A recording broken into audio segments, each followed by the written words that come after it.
Number after number, page after page, Fox 13 sifted through city employee headcount and salaries from 2008, when Willie Harrington was mayor, and 2010, when Mayor A.C. Wharton was in office. We found Wharton's payroll was up roughly 7%, or $22 million. City officials point out there was a 3% general pay increase between the time periods. But Wharton's headcount is also up. Under the leadership of Mayor Willie Harrington, the city of Memphis had 7,082 full-time employees. Mayor A.C. Wharton has 155 more full-time employees.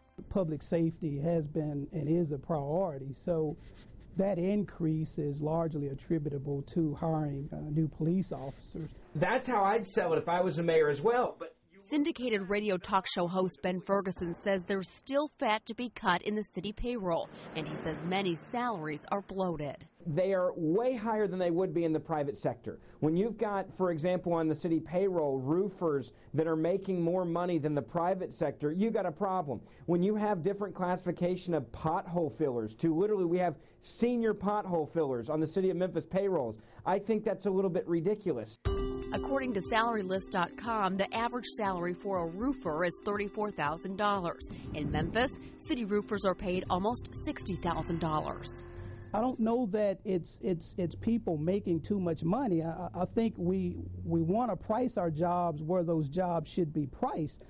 The question is, how much value are those individuals adding to city government? But the Strategic Business Model Assessment Committee agrees with Ferguson.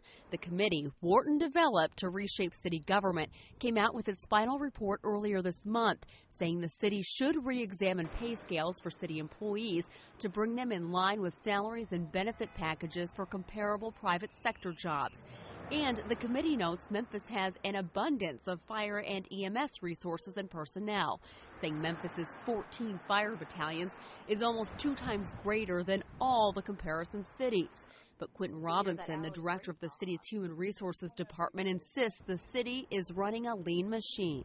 No, I wouldn't say that we have positions that we can cut, but as we look at organizations, as we restructure organizations, as we get employees performing at maximum productivity, then if there are opportunities to reduce manpower, certainly that's something we will look at. And then there's golf. Last year, Wharton proposed closing 3 city-run golf courses. That didn't happen. In 2010, the city spent almost $800,000 on golf course employee payroll. That's $65,000 less than in 2008. But the city is losing millions of dollars at some golf courses. And political watchdog Joe Sano says it's a waste. They never should have been in the golf business, but they stayed in that because of certain people on the city council. But the golf courses may be back on the chopping block. The issue was brought up again at Tuesday's city council meeting. I think we need to look at all the courses and look at it like a business, and they need to break even or be as close to break even as possible. Robinson points out this year top paid employees took a 5% pay cut, resulting in a savings of $800,000. And he says they're still analyzing the cuts proposed by division directors in September after they were given 1 day to find ways to cut their budgets 25%. I'll say that with this administration, we're taking a careful look at the value that we're adding back to the taxpayers, and that's something that we're very focused on, and being operationally efficient, saving money where we can. That's what we're going to do.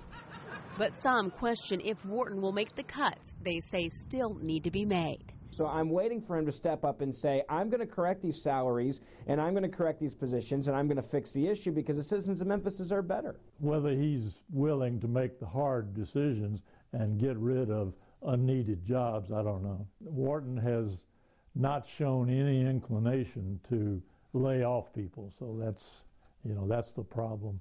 Joe Sano says the real savings will come in retirement and health care costs. Now, we've posted the payroll and headcount numbers along with a study from the Strategic Business Model Assessment Committee at myfoxmemphis.com. Coming up, how an error I discovered dramatically affected the payroll numbers we first got, and how it's changed our story that we're reporting tonight. That's all coming up tonight at 10. For now, I'm Jill Monier, Fox 13 News.